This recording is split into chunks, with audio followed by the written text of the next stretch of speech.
I remember 20 years ago when I first started teaching, I'd be at these teacher meetings, and the old timers there, like the PD would sit back and like, said, you know what? We've heard this so many times before.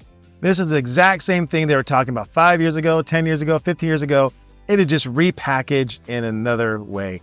And I remember thinking to myself, man, they are just soured, bittered, and grumpy. Now that I'm one of those old veteran teachers, I realize they're 100% right.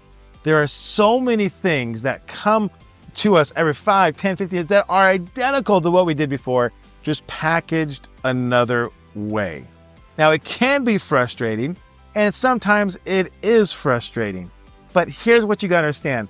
No matter what the new thing is, there are some tried and true things you can do in your classroom so that way you can help the academic performance of your students. And so I'm gonna give you those 3 things right now. The first thing is you gotta learn how to chunk your information. You gotta learn how to give a lesson that is broken up.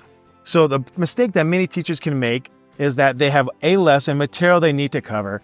And if you're just up in the front of the class, giving the instruction the entire time, it's going to wear you down and it's going to wear the students down, and they're not going to get much from it.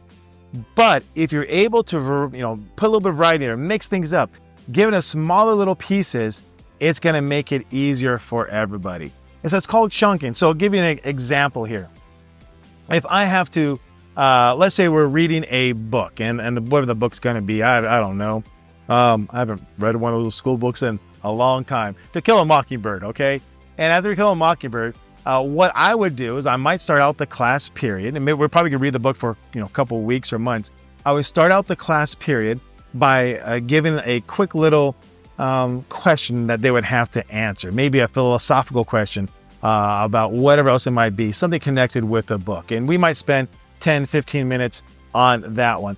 Then we might dive into reading the book for about 10, 15 minutes. And then we might move on to the next thing where we're answering questions about the book for 10, 15 minutes. And then we might spend the last part of class, next 10, 15 minutes, discussing those answers and how it all connects back together.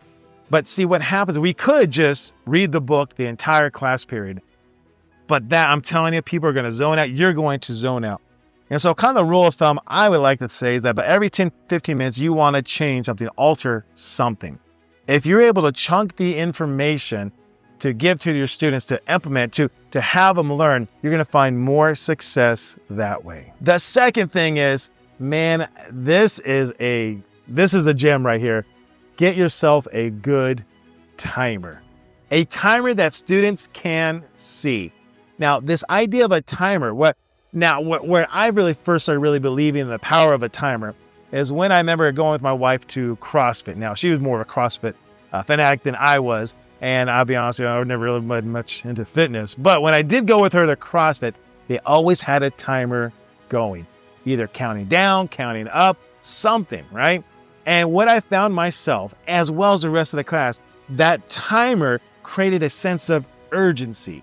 Where previously I might have took 5 minutes to do 10 movements, I would try to do it in 1 minute now because that timer was going.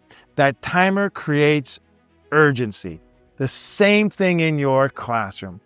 If the students come in, and let's say you give students some definitions to write down, and you're going to give the students 10 minutes to write those definitions down. If you say, all right, students, go ahead and write those definitions down, you're going to find that they're like, okay, they're taking out their book, they're taking out their paper, they're going real slow, maybe talking with their neighbor, right? But if you have that timer going, you say, all right, you got 10 minutes, go, boom, that's it. And then they know they got 10 minutes. That timer's counting down. They're seeing the time, looking up, seeing the time, and they're working because they know they only got 10 minutes. And when that timer goes off, they're like, boop, all right, on to the next thing. And they know you're not waiting around. You're going to find out more students are going to be involved, engaged, and you're going to find more success. So the first part, once again, is chunking the information. But then to assist with that, you want to have a timer. And the third thing, and if you can do this, you're going to see huge success. You see it all wrapped around together. And that is try to give immediate feedback. Give a feedback to the students as soon as possible.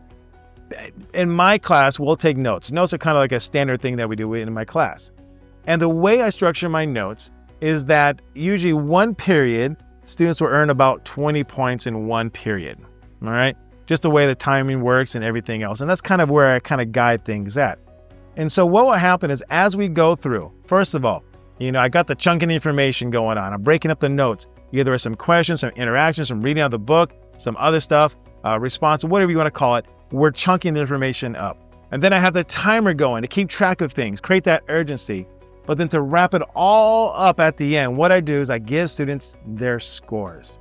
And so what I tell students to do is count your points. And so we've done this at the beginning of the year. Students know how to count their points. They know how I'm going to count the points. And then at the end, the students will count their points. I'll put the total at the top. And then I'll go to the final screen on my notes, and it gives the grade breakdown. 18 or above is an A, 16, 17 is a B, and so forth. So students get immediate feedback on how they did that day. So when you tie those three things together, you chunk in the information, easier for them to absorb it, and you got the timer, setting a sense of urgency, and then you got the gratification, of them seeing their grades right away, and they know they're actually getting rewarded for all the hard work they paid off. Those three things combined, you're going to see academic success probably more than you ever have before.